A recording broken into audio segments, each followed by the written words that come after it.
In this video, I'm going to show you how to change your Minecraft username right away. So go and open a browser and simply go to the URL section and type minecraft.net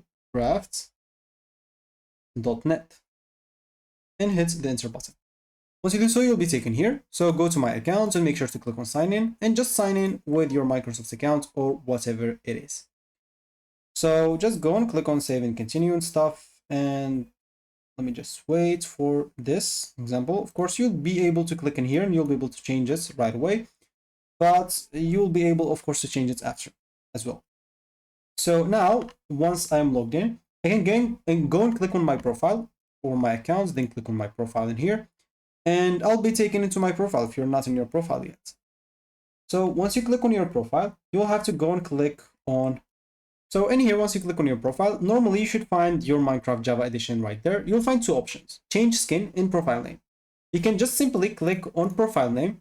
Once you click on that, you'll find, as an example, your username right there, and you'll be able to change it right away. Of course, you will not be able to change it every 30 days. So if you change it once, you'll not be able to change it for the next 30 days. You'll have to keep that in mind. And yeah, that should be it for me in this video. Thank you for watching and goodbye.